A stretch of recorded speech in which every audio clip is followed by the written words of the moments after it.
course, I'm Marty Neltner from Kentucky, but I now live in Savannah, Georgia. I am a CEO of a 6-man physician practice that caters to 4 hospitals.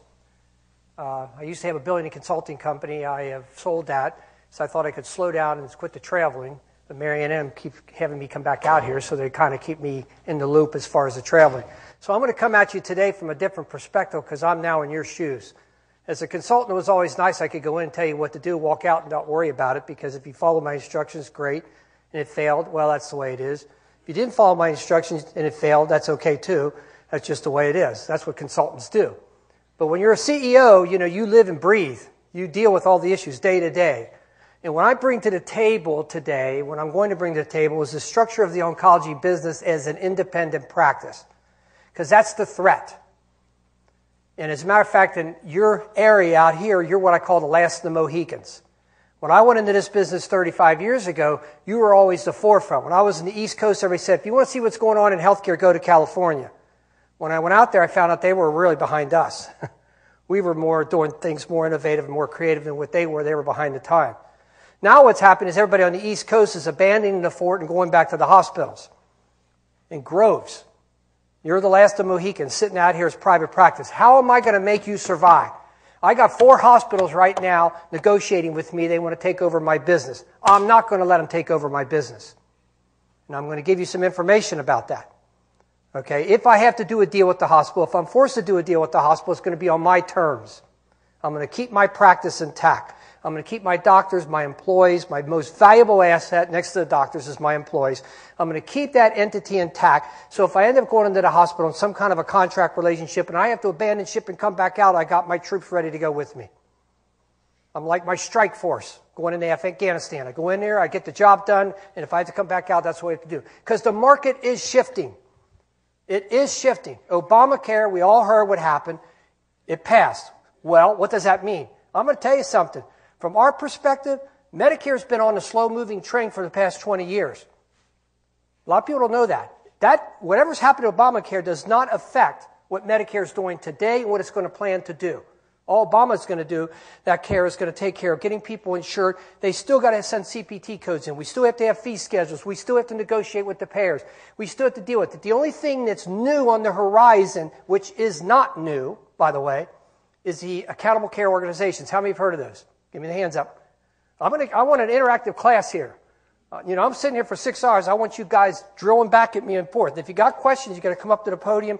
Or if you stand up, I'm going to ask you to turn around because they want to see who you are and what you're asking. And I don't have a problem with that. I want interaction.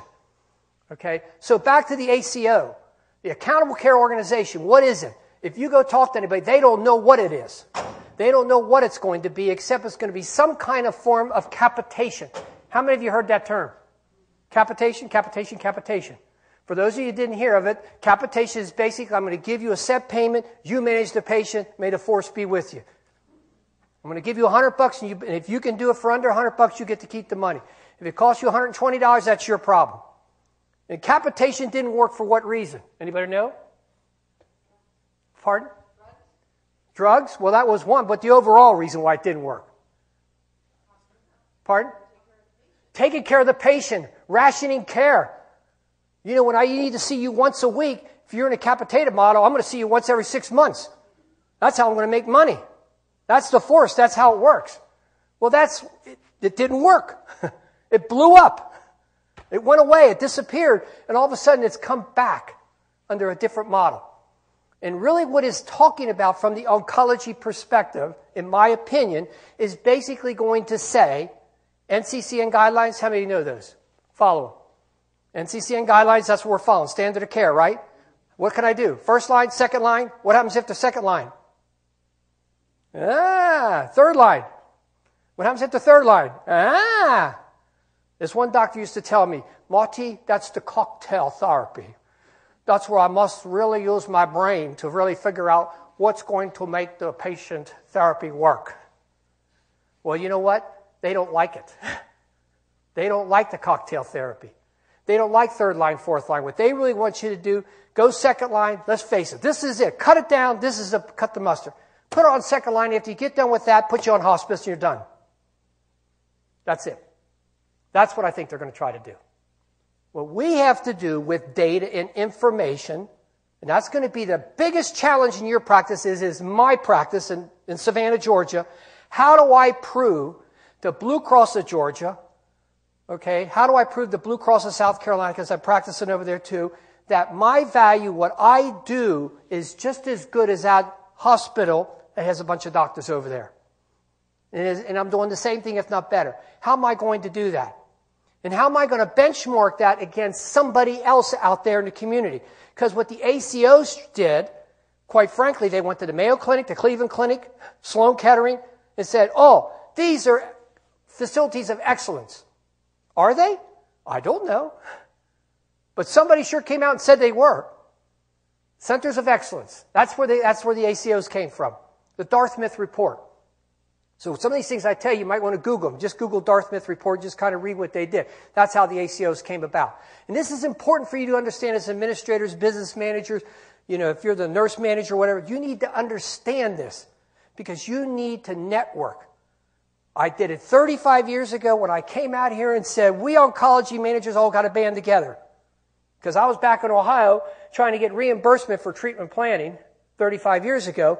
And every time I went to Medicare, they said, well, you're the only guy complaining, Marty. I said, what? I don't believe that. So I made a road trip around the state of Ohio, found out everybody was complaining. So the next time we showed up at Medicare, I had 50 managers with me. Changed the topic a little bit. So when I came out here, we did the same thing. And that's how MOAS got created. So the point is, MOAS gives your form, I believe. But you're going to have to get more involved. It's no longer just going to be a scientific organization. It's going to have to be an interactive, visible, fluid management group that is going to have to gather data and try to figure out how to use that data so that one little single practice over with one doctor, if he's negotiating with Blue Cross of California and somebody's over there in Palm Springs negotiating with Blue Cross of California, they're talking the same talk from an independent practice perspective. Because the gig's up. They don't want independent practices. They want to consolidate it and put it under one roof so they can control it. That doesn't mean they're going to get better care. That doesn't mean they're going to save money. Matter of fact, it's going to prove out the opposite. But unfortunately, that's what we have to deal with today. So what? Let's just move on. So what is our theme today? Search, evaluate, execute. C. Now, I copied that. How many here ride motorcycles? Anybody? Don't do it. Okay? I saw it. I said, I want to ride a motorcycle. So I went out and I went to a class. I got on a motorcycle, went around. I learned how to drive and all that. And I said, that's great. I evaluated it and I said, this is good. They evaluated and said, you passed. So the first day I go out to the dealer and say, I want to try out a motorcycle. He puts me on the biggest, baddest bike. I don't want a small bike. I want a big bike. They put me on there. I'll go around the parking lot. 5 minutes, I crash. Did I execute well? No. I searched it. Did I evaluate it well? No. I failed. In the evaluation process, I failed. And when I went and executed, I failed again. Okay? And that's why I thought, boy, this really applies to us today. Because I have to search and evaluate and I have to execute. And you know what? It's okay to fail. Because you know what? The cast is going to come off 5 weeks. I'm going to go back and try again. But I'm going to get a smaller bike. Okay? That's as simple as that. So it's okay. I failed. No big deal. It's just the way it is. So anyway, we're searching for solutions. You took the first step coming here today. That's awesome. And by the way, when we talk about coding 102, okay, we're not going to talk about sequential concurrent and, when do I build the antiemetics and my time element, less than 15 minutes left, 30 minutes or more. And all. We're not going to get into that. I assume you all know that. Although I think at some point in time, from your perspective, it would be a good idea to look at your treatment regimens and how you use those regimens and how you use your antiemetics. Like in my practice today, I used to use Kytrel as my first line. I just switched to Zofran. Anybody know why? What happened in July? Kytrel's cost went up and reimbursement went down. Okay? Then I went and said, okay, and I'm going to do Zofran. Put that as my first line treatment or antiemetic. Guess what I found out? Anybody know what's going on with Zofran? Shortage. I'm like, you got to be kidding me. So what's my other choice? Aloxi. I've thrown in the towel. And the reason I'm saying is because our practice was 90% Kytrel. We very seldom use Aloxi, the way we treat our patients. Our nurses do a great job of managing, the doctors do a great job of managing the antiemetics. So we were good stewards. Good stewards. But I went to Blue Cross and said, hey, we're great stewards here. You know, I'm losing $250,000 by not doing Aloxi, so you guys should give me a break. You know what their answer was? No, Marty, sorry, forget it. Went out the door. So what? Gloves off. So what? Now I got an excuse to use Aloxi, and I don't feel bad about it. But it's a reality. But that's the type of stuff you got to pay attention to. You're going to have to really be looking at that. So evaluating your options. What can I control? You got your practice, you got your doctors, you got your nurses, you got your staff, and they're excellent people, they're hardworking people. I love my staff. I can be here, I can be anywhere in the world, and I don't have to worry about my staff. They know what job to do. They're excellent. And you must probably have the same thing, or you wouldn't be here either, right? You trust your staff. They're seeing patients today, they're taking care of it, business is going usual, the job's getting done. So that gives you an opportunity to get away and try to learn and figure out what to do to help keep their jobs, to help keep the patients happy, keep the patient flow working the most efficient way. It's a tragedy that in this country, who's read this book? Knockout. Suzanne Summers, remember her? Remember her? What was that movie? She used to little tight shorts run around and everybody loved that. Three's Company. Yeah, she's all of a sudden an expert on oncology. You should read this book. Matter of fact, I'm going to really tell you to go out and buy and read this book. You will be shocked. She's blasting us all over this book. She's blasting us all over the world that oncologists don't know how to treat cancer patients and that we shouldn't be giving patients chemotherapy. Enemy number one. Who do you think reads this book? Insurance companies, patients, you know it, right? And Suzanne Summers, I liked her. I'm going to believe her. So you have to know that. You have to understand who's your enemy, because when I'm talking to an insurance company from the other end and they're fighting me about an issue, I have a little bit better perspective now thinking, I wonder if they read that book. And I will question. If I get into a kind of what I call a not drag out fight with one of them over an issue, especially when I'm trying to give a drug regimen and they want to say no with my pre-authorization process, I'm going to just say, gee, did you read the book Knockout? Just to see what they say. Because that does give me an opinion. Because I used to, when I was an auditor for doctors, when I would get in and talk to the nurses who were auditing my records, I would start asking them questions. 90% of the time, the nurse had a thing they didn't like the doctor. And that's why they weren't a nurse anymore. They were auditors. And they were back getting even. I had one nurse said, my mother went to that oncologist and he didn't treat her very well. I'm just sitting there listening to, oh, really? Well, what happened? Well, I really can't tell, but he was just a bum. He didn't do the right thing. He didn't take care of my mother right. I just went out, I called up the supervisor, said, this person's disqualified. I can't talk to her. She's prejudiced to my whole case. Disqualified. Give me somebody in here who knows how to read my notes in an objective position and not be biased because her mother didn't get the square deal from some oncologist. And that's what happened to Suzanne Summers. Supposedly she thought she had breast cancer, and some oncologist came in and didn't treat her right, and so she writes a book that we're all bad. Terrible. So I'm looking, okay, what can I control? How can I control that? I control it by first getting information in my head, understanding who my enemy is, and looking at those options. I control it by making sure I'm watching my drugs very carefully, my antiemetics, how the nurses are documenting. Should I split up my antiemetics and bill them all separately, or can I bundle some of them and bill as an infusion versus 2 pushes, which adds more chair time? Anybody know about that little thing? How you give your antiemetics, right? You can take the Decadron and you can take the Kytril, put it in one bag and do it over the 30-minute rule, and then you can push the other drug. Yeah, then guess what happened? The nurse comes in and says, I can't get my patients in here now. I don't have enough time in my chair time. So guess what? I think about that, I talk to them about that, and I'll give up that third code, even though I know it can do it, and it's appropriate to do it that way.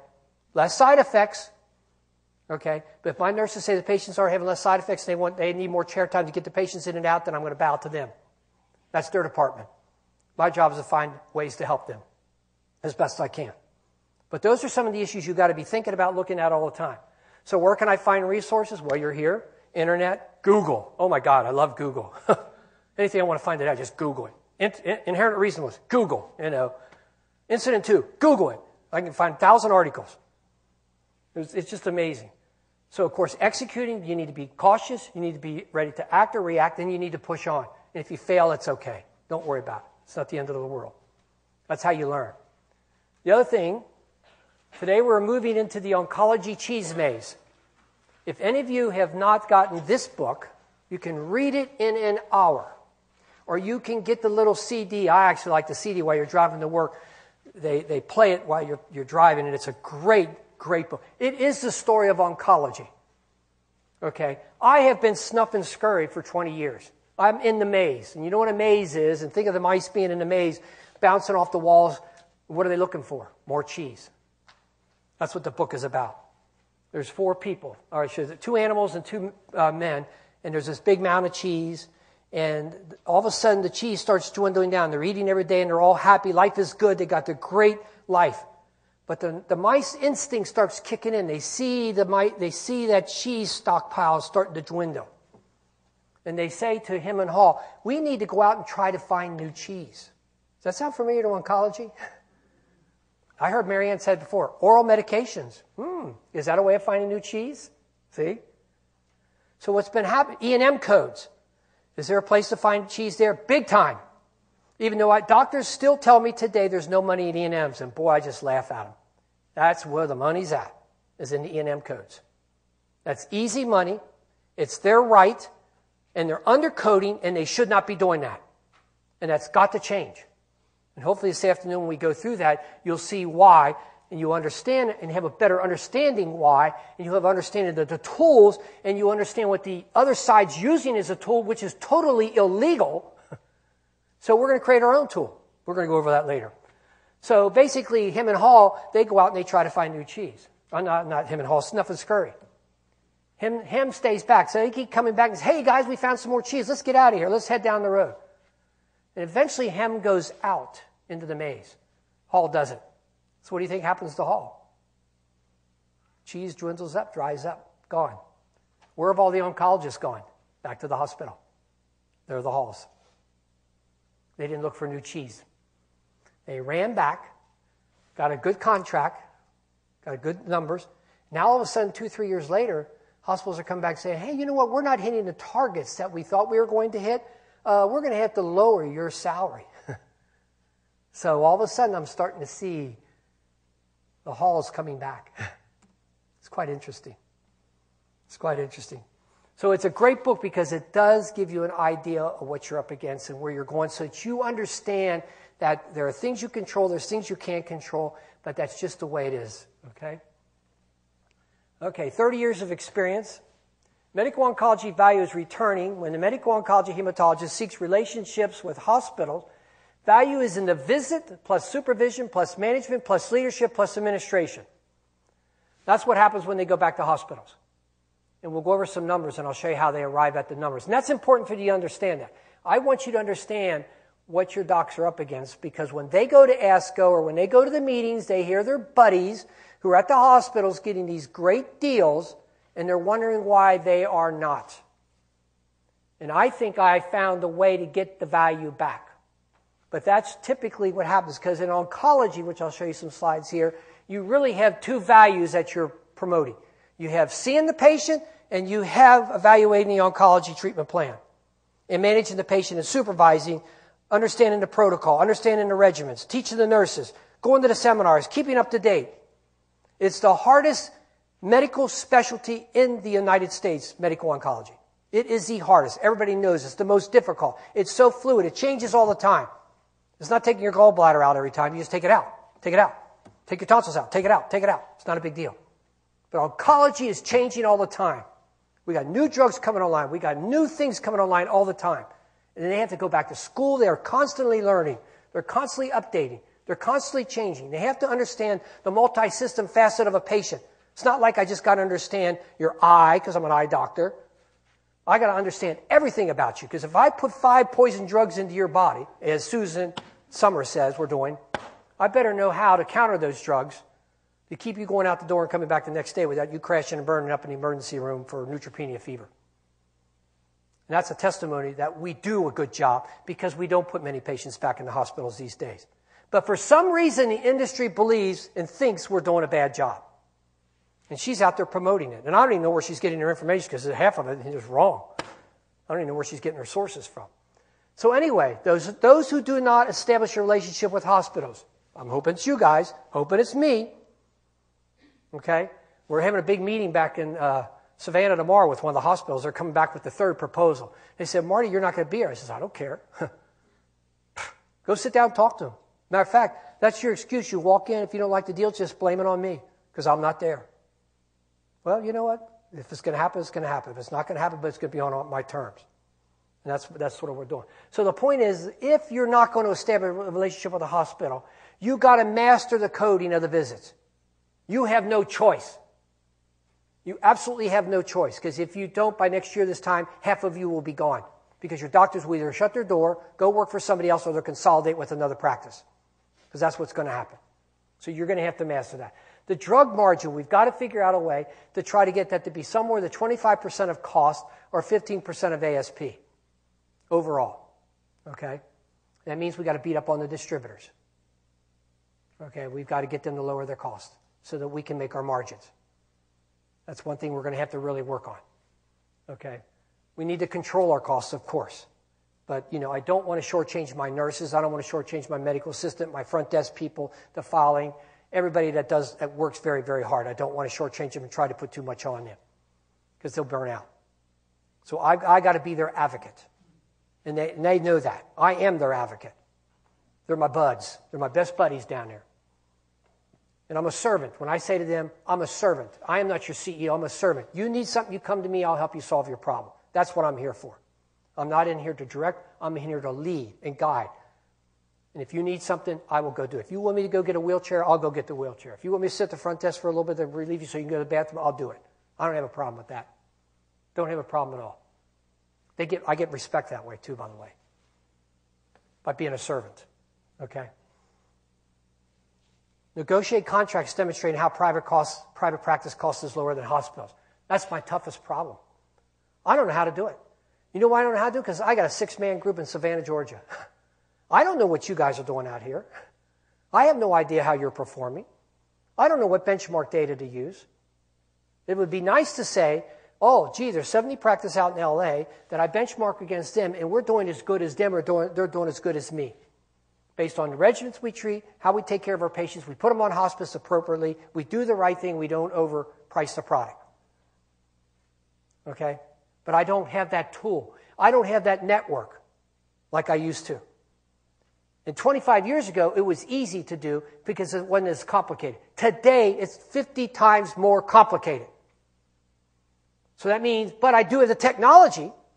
So with the technology and the tools of the technology, I should be able to get an upper hand and figure out what I need to do. Okay, to make my practice survive, to keep me in the game when it comes time to renegotiate contracts, which may be a forum of a bunch of independent practices, because if the ACOs are created and these big hospitals create their infrastructure, who's Medicare going to compare against? Another hospital? That's not much comparison. Another ACO? That's not much comparison. We already know, as a matter of fact, it's already been reported, whether it's true or not, it's been reported, L.A. and someplace down in South Texas, close to the Mexican border, has the highest health care costs in America. Have you ever heard that? You guys got the highest health care costs. Well, I guess so. You have a lot of poor people out here. You have a lot of illegals out here. You have a lot of different people out here. You got a little multicultural. You go to Minnesota. What do they have in Minnesota? Nobody's going to be up there. It's too cold. And when it gets cold, they come back to L.A. All the snowbirds come here, right? And then they use all their health care up, and then they run back to Minnesota. So that's not a comparison. That's a poor comparison. It's a terrible comparison, but that's what they're trying to do. So we, by getting our data and getting information, trying to figure out how to aggregate our data and organize our data, will help you. And it may help you to negotiate a contract. I could see out here where Mariana or MOASC or some network of independents would go talk to Blue Cross or renegotiate a contract for all of you. I don't have to worry about competition because my competitor is the hospital. So I don't have to worry about controlling a monopoly in the market. I got competition out there. So you guys could all come together and band together and negotiate and still maintain independence. You could do it. But you got to have a purpose. You got to have a focus, and you got to know what your enemy's thinking. And that's one of the things I'm going to teach you today, and the fundamentals of how you get your data, because what you're doing here today is you're going to try to learn and get your information ready and get organized. And then you got to start talking and figuring out how you're going to start pulling it all together. But I got to first get you to the ground zero, make sure you understand where you're at and where you're going and where we can control what we can control, and things that we can't control, we just let it slide going down the road and concentrate on what we can control.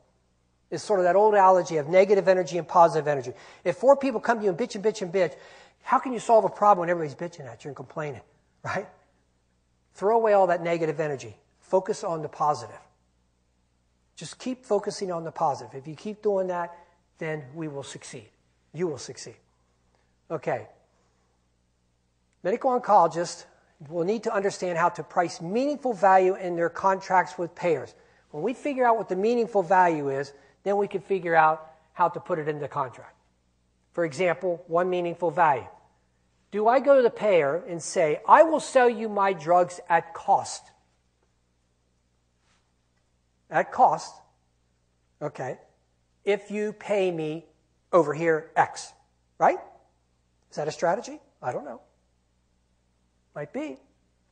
Start thinking.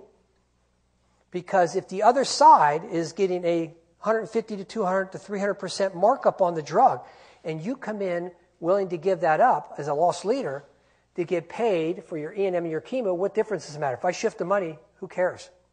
Right? I don't need to profit the drugs.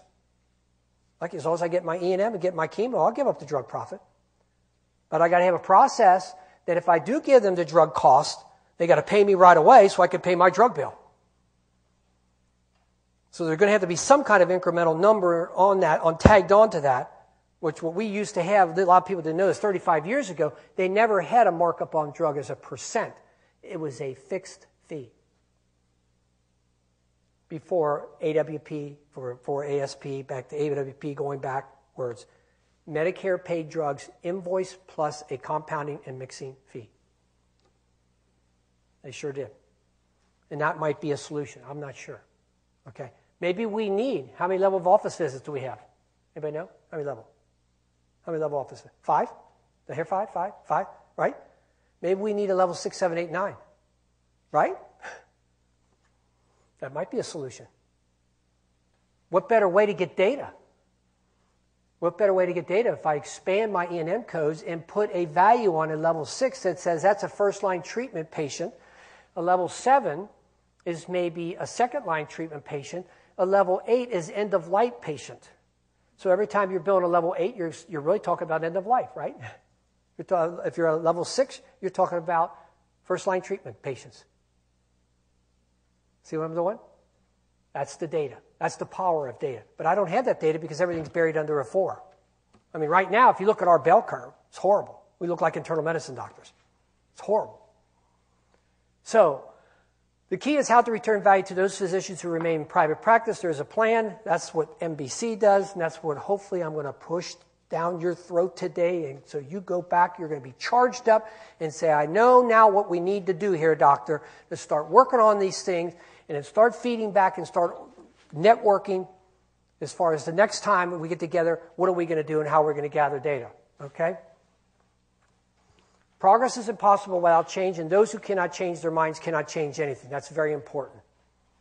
And the reason I bring that up is because it has to do with my E&M codes. I have not been able to change people's minds about the E&M codes since 1995. The doctors are still undercoding. And why are they undercoding? Anybody give me an answer? Afraid of audits. Number one reason. Any other reason? Pardon?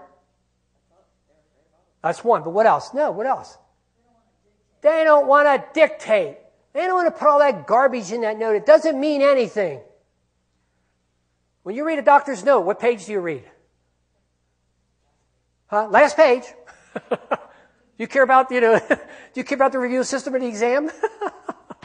Go right to the last page. Boom, right? I want to know what he's doing with the patient. Isn't that amazing? What a stupid system we have. It's so stupid, there's 2 of them. We got 1995 and we got 1997. And now I got auditors commingling them. Oh my gosh, you got to be kidding me. So I have not been able to change that.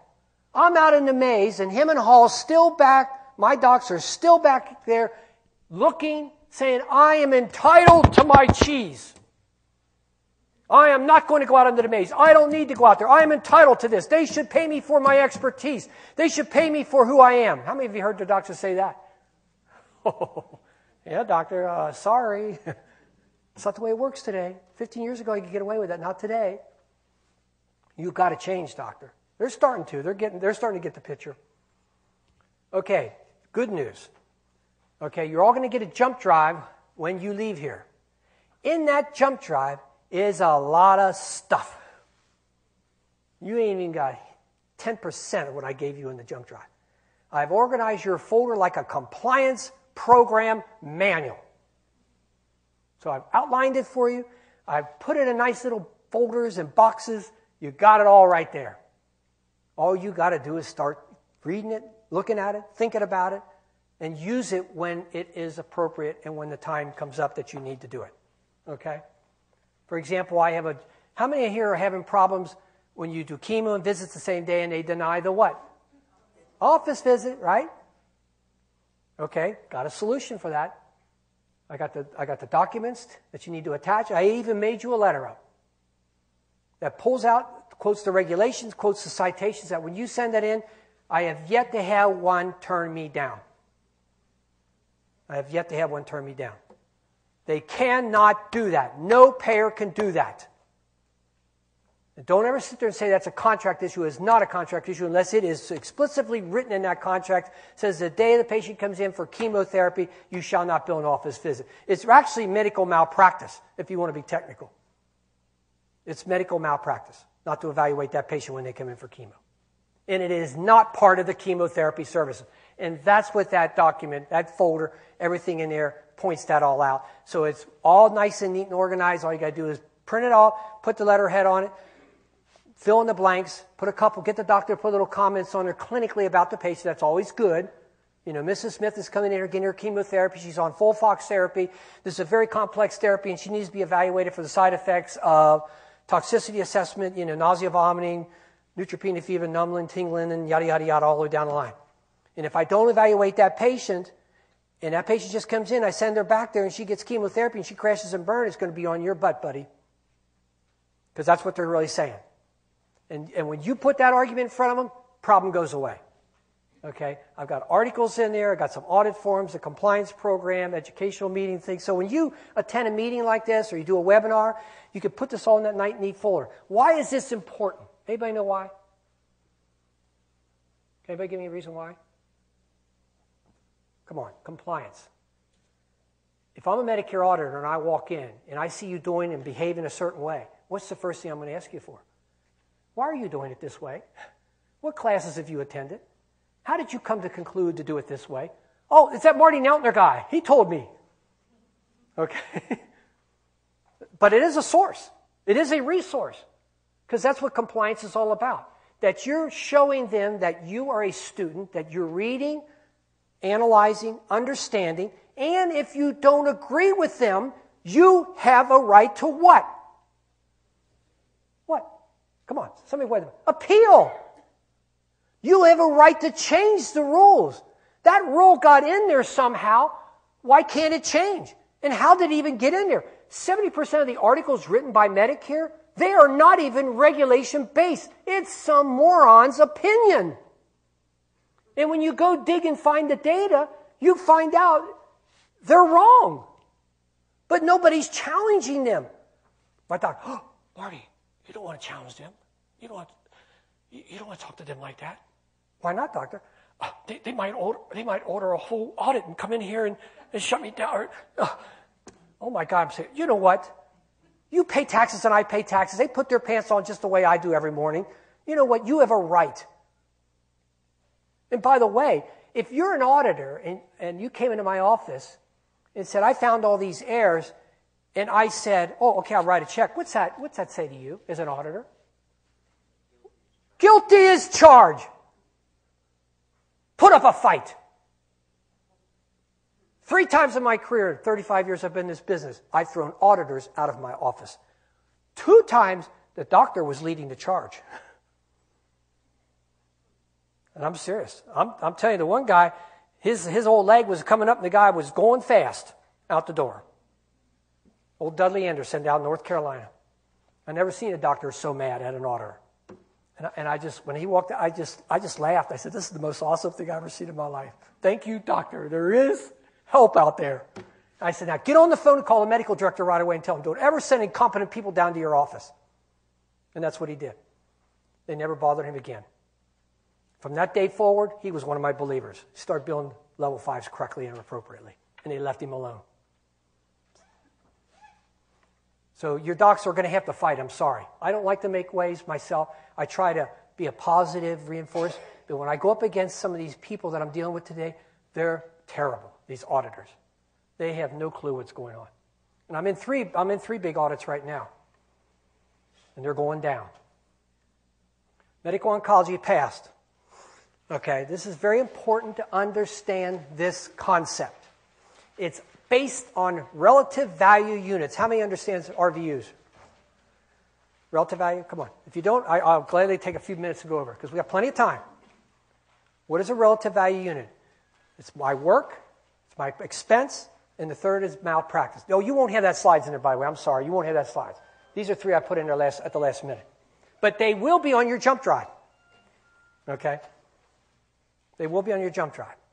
So in medical oncology, okay, they really do two levels of work. They have the visit work and they have the oncology value work. So the internal medicine doctor, who only went to school for a certain time and went out into private practice, he has only the what? Visit, right? He doesn't have his specialty code. If I'm a surgeon, I have my E&M code, but I also have my surgery codes, right? If I'm a pathologist, I have my pathology code. If I'm a radiation oncologist, I have my visit code, but I have my radiation codes. And they even have a professional radiation fee with each code, and they have a technical. Two different types of service. So why is it that medical oncology does not have that? Which everybody refers to as the, who knows the code we've been looking for the past 20 years? Anybody know the name of it? Starts with TP. Treatment plan. There was one that finally came out, but I tried to get a hold of somebody to see what it meant, but it's basically a bogus code. And they haven't got any rules around, no comments, nothing on it. So the point is right now the treatment plan is considered part of the office visit, which makes you really a level 5 service. So anytime there's a treatment plan involved, you're really talking a level 5 type office visit. But what they did is they put that service inside the visit as a value instead of coming up with a payment on the other side in the chemo codes, which, by the way, they do have a value on the chemo codes. Do you all know that? There is a work value on the chemo codes. Do you all know that? I want to see some heads shaking that people understand it. That's important. It's about 18% of the total RVU. What it represents is the nurse supervision value. How do I know that? Because if you go back to the Federal Register, which is part of your packet, in your jump drive, in that data, you will find a Federal Register that when Medicare went out and they created the new codes in 2005, and they said, what value of supervision should we put on these new chemo codes we created? Which office visit code do you think they went and looked at as a comparable code to use to assign the dollar value to put in the chemo code? Pardon? What? Nope. Level 1. Why do you think they used level 1? So nurse visit, and prior to 2003, most of the oncologists were using their nurses to see the patient on the second day, the fourth day, the off day of chemo, whatever it was, okay? And we were billing a 99211 with our chemo. Because prior to 2003 and 4 and 5, whenever that all switched, there was no work value on chemo. Matter of fact, I can't tell you how many people I'd come to this meeting and I'd say, chemotherapy has no incident too. Yes, it does. Yes, it does. And I'd say, no, it does not. It's like lab. There is no work value to the code. So a doctor could be out playing golf. You could do chemotherapy in the office all day long until the cows come home, just like you could draw a lab. And people say, oh, you can't do that. You can't do that. Well, when they finally came out and put the work value on the chemotherapy code, a green light went off in everybody's head and said, oh, my God. Now the doctor has to be on site. because he's got his supervision value. But that's only 1 of 4. That's only 1 of 4. I'm still short. Okay, but it's important to understand that there is a work value in the chemotherapy. So right now, prior to 2003, the doctor's compensation, 100% came from chemo, and the other 100% came from the visit. If you want to use the rule 50-50, some people do that. I used 100 to 100, meaning he got 100% of his E&M. So if he built a level 4 visit, and I collected $80, that went in his back pocket. If he collected $120 from chemotherapy, I collected the $120, that went in his back pocket. That was his value. So where did I get the money to pay all the overhead? The drug margin. And what happened in 2005 with the drug margin? So here's Suzanne Summers saying doctors are making gazillions of dollars on drugs. I'm like, where has she been since 2000 and what? You know, and of course I keep arguing. Back even then I would tell doctors, quit telling people you're making a lot of money on drugs. The drugs is paying your overhead because you are due the payment for the visit and the chemotherapy codes, because that's the service you're entitled to get your compensation from for the value that you bring to the table. But I can't measure it. That's been our problem. I can't measure that value. And that's why they took it away from us. And the other argument that I used, that why he should be entitled to his 100% payment of his office visit, how many are familiar with multi-specialty clinics? Where you have what I call the white elephant, and you have all the specialists in one big building, right? And what do they have in those buildings? Lab and radiology, and they have surgeons and pathology, right? So what do you think? How do you think the paychecks are cut for the primary care doctors? Where do you think they're getting their paycheck from? Off their E&M? Maybe today they are, but back then, their E&M, they were paid 100% of their E&M. Because the ancillary revenue, the labs, the radiology, the surgeon's fees, which the surgeons had to contribute 25% of their surgery money into the pool that paid the primary cares, because that was their way of paying them back for getting the referrals. Sounds like a kickback, doesn't it? That was a legal kickback. Still goes on today. That's okay to do that. You could all come together. You could all come together in one big gigantic group and you could do a lot of things. But if you don't, you can't do anything. So they had these loopholes. So the point is that was my basis back then of why I said you, the oncologist, should be entitled to collect your whole office visit revenue and your whole chemotherapy revenue, and I'll use the drug profits to pay all your overhead. Well, that failed. Because, of course, now what happens? My docs aren't even getting 100% of their E&M. They're maybe getting 90% at best.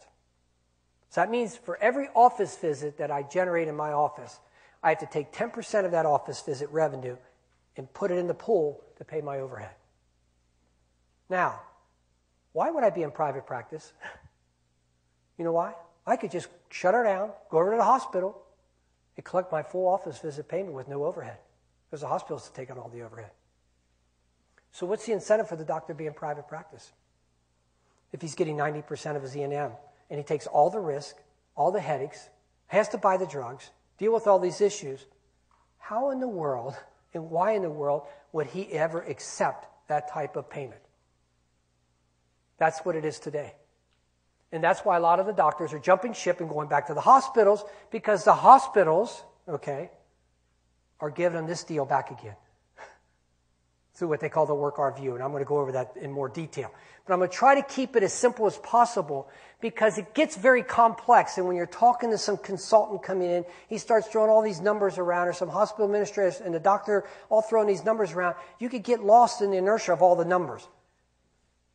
Because we do have 4 products. We have the visit, we have the lab, we have the drugs, and we have the infusions. That's our hardware store. Those are the products we sell. And one of them is very, very complex, and that's the drugs. And the infusions are the second complex, and of course the EM is even more complex because we don't know how to use it to our advantage. Because even in the E&M, there's some like 80 components to build an E&M code. And then the drugs, how many drugs are there? How many doses are there to each drug? Boy, just stop and think about how complex that is. Trying to keep track of what you buy relative to the ASP when the manufacturer keeps increasing the cost, right? And the ASP doesn't go up with it, and then all of a sudden your cost goes up higher than your ASP, and what am I at then? What do we call that? Underwater. How many times have we heard it? Doctor can't treat the patient today. How come? We're underwater. Underwater, got sent to the hospital, unless you can change the regimen. Find me another solution, because I'm underwater. Why am I underwater?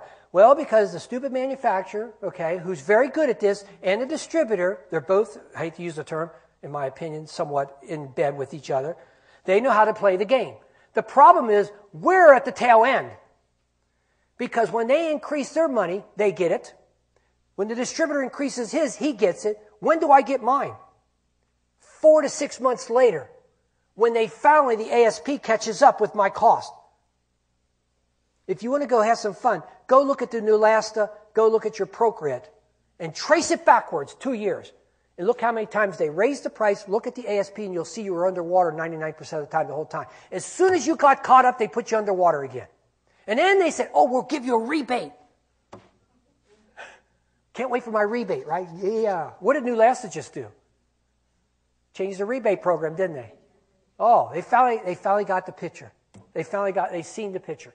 That's only because a lot of doctors started throwing them out of their office because again, by the time you got the rebate, you were using the rebate to pay your drug bill that you were behind on because you couldn't afford to buy the drug.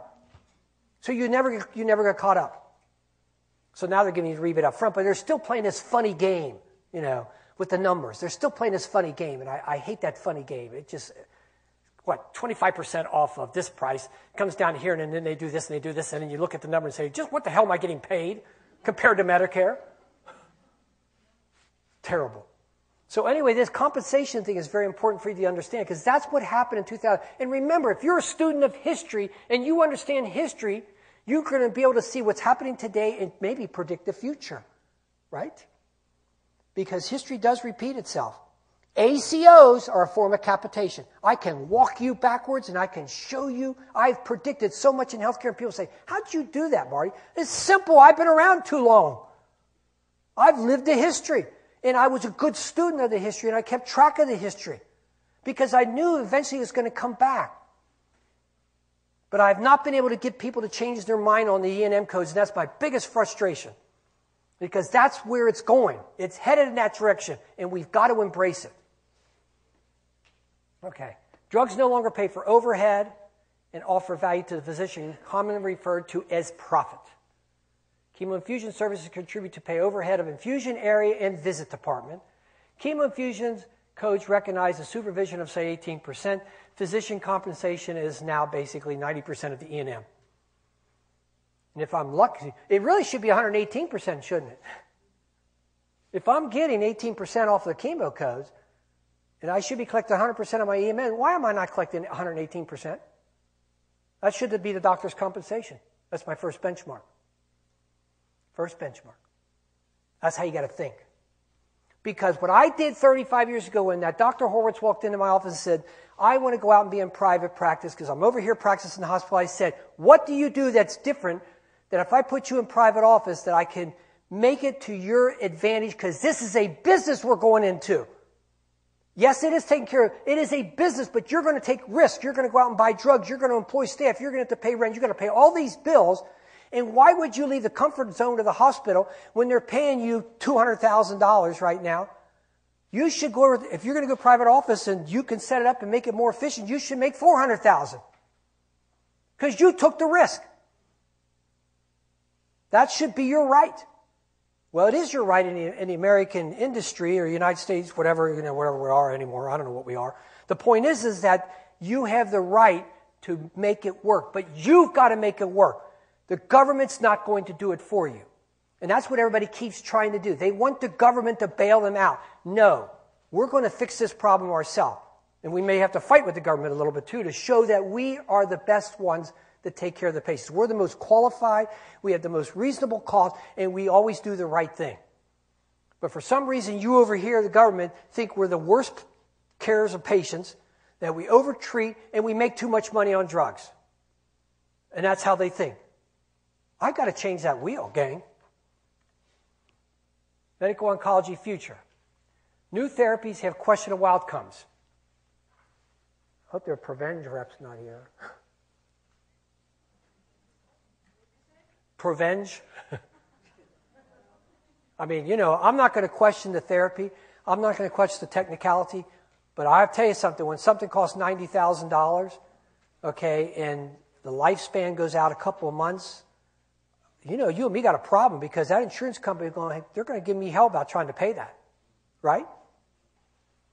Because all of a sudden, you're not really extending the life out 10 years. You're going out 60 days. And what's the big deal with the Erbitux and the colon cancer? When that came out, they said, well, we're spending $200,000, $150,000 to take care of these colon cancer patients, and you're only extending their life 90 days. Well, if you're the patient and you want that 90 days, you'd like to have that $150,000 to pay the bill. You want to stay on the good old Mother Earth here and get your house in order for the next 90 days.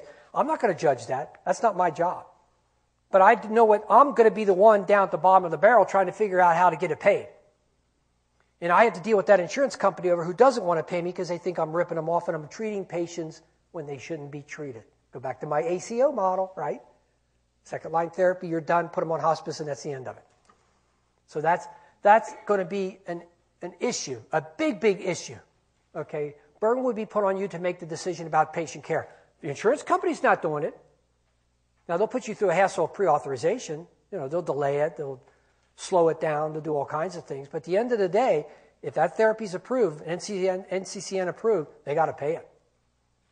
They got to go the gamut. They may delay you for 6 to 9 months. I fought with United Healthcare over Prevenge therapy. 6 months to get it paid. Terrible. At the end of the day. And I don't know if you all heard about this company called P4, and of course U.S. Oncology, which is now owned by McKesson.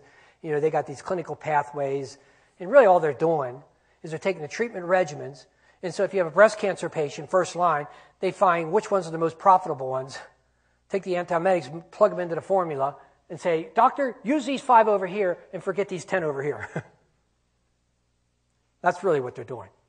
That's their outcome. That's their version of an outcome, okay? And, I hate to say it, but I'm kind of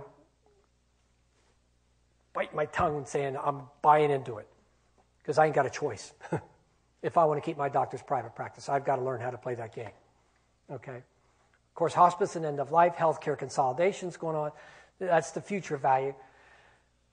Phase 1 value is the patient visit and supervision value. I've talked to you about that. I've said that. That's what we're going to really focus on here today is that supervision value and that patient visit value.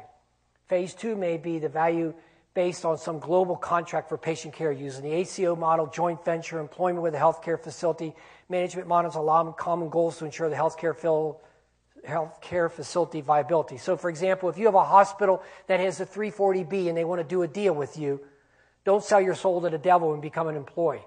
You can do a PSA contract, a professional services management contract. You can retain the ownership of the employees, and you can do a contract with that organization, and you can be in control. So what you would do is go to them and say, I have an oncology product line. You're buying my expertise. You're buying my doctor's expertise, my nurse's expertise, my billing people, my front desk people, my pre-authorization. Those are all people I've trained. They're a product. They really are. Because if the doctor becomes an employee and all the people get fired, usually what ends up happening? They go work for the hospital, don't they? Now, the doctor just gave up. He spent 5 years training all those people. He goes and works for the hospital as an employee. Hospital got the benefit of all that expertise, all that training, all that knowledge. Got it free. But if you retain that in a PSA model, knowing history, you can go back and forth. If the hospital deal doesn't work, I got a deal down in Louisville. 3 years ago, Sean, listen, you can call him up. He did a deal with Jewish Hospital, did a PSA model. 3 years later, pulled 18 doctors out of the hospital, walked across the street to Norton Hospital in Louisville, Kentucky. Jewish Hospital no longer has a cancer program. Wow. Why? He had the employees, he had the doctors, he had the expertise, he had the staff, he had the EMR, he had everything. And when they didn't want to play ball with him, and they tried to control, what the hell does a hospital know about oncology? He just said, look, I can't work with you people.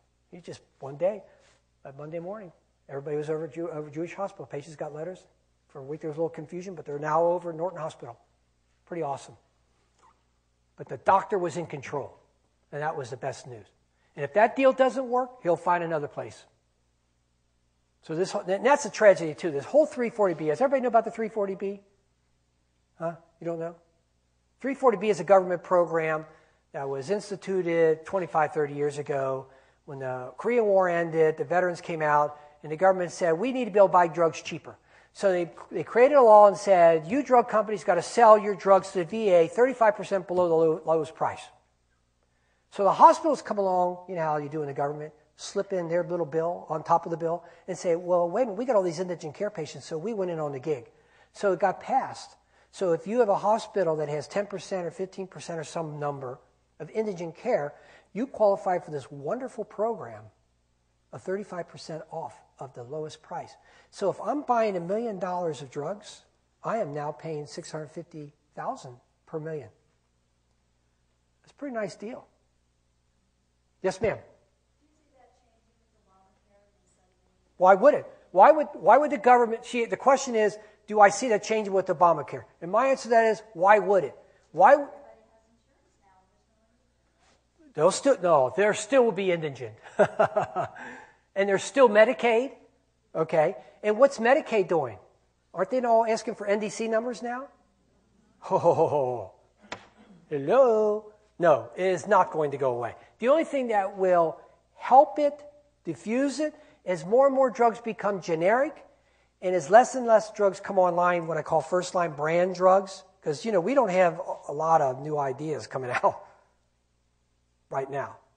So if more things go generic, that will diffuse it. So, for example, how many remember Taxol, leucovorin? You know what I paid for a bottle of leucovorin 20 years ago? $750 per 50 milligram. $750 per a bottle of leucovorin 20 years ago. Google Wall Street Journal, the house that leucovorin built. That actually was what started this whole ASP fiasco, is because AWP never shifted on the leucovorin pricing, so doctors were buying the drug for like $40 and they were getting $400 per vial, and the patients were getting an average of 10 vials per treatment. There were some doctors out there treating everybody with leucovorin, and the government got a little unhappy about that. So the point is, and Taxol was another drug. Taxol was, I remember it was $400 for a 30 milligram vial. What is it today? $4? $2? Amazing, isn't it? So from that perspective, the 340B won't make that much of a difference.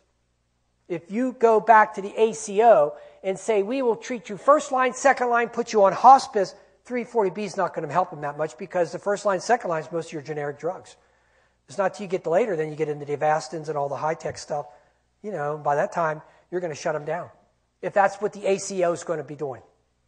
But the jury's still out on that, because you still have a viable consumer out there who wants to be treated, unless they read Knockout. Then they take a different opinion. Okay? So we got all this pressure going around. So joint ventures is most probably something down the road to think about. Employment with healthcare facilities, I would be the first one to tell you, no way, Jose. That's what I'm doing in Savannah right now. That's what they want my docs to do. And so far, the docs are knock on door. They're staying beside me and saying, no, we will not go over that at a hospital, that you're going to promise us more money. We got to give up all our staff. We got to give up all our people and turn them into hospital robots. I have real people working for me. I don't have robots. I have real people. And the last thing I want to do is turn them into robots. We work too hard, and they work too hard to do the job that they're doing to patients, to turn them into robots, because that's what happens in hospitals. I'm sorry to say that's what really happens when they go over there. Now, maybe that'll change down the road, but right now that's what I've seen. It hasn't changed. Haven't seen it change. And so far, that's why I'm here. That's why I'm here. Okay. Medical oncology future is that basically I would expect, changing my percentages a little bit, I would expect that I'm going to try to get 50% of my income from the visits, another 15% from what I call my chemo, and then another 27% somewhere else. That's my goal. I'm going to rebound it up. If I convert that to 100%, then we're talking about 150%. I want to get to 150 to 170% of the NM value. That's my goal. I'd like to be at 200. That's where I should be. For every office visit, $80 I collect, that goes to the doctor's pocket. For every $80 you get for the chemo, goes to the doctor's pocket to pay for his expertise, and something else pays for the overhead. That would be my wish, because they deserve it. They deserve it for what they have to do and what they have to put up with. But right now,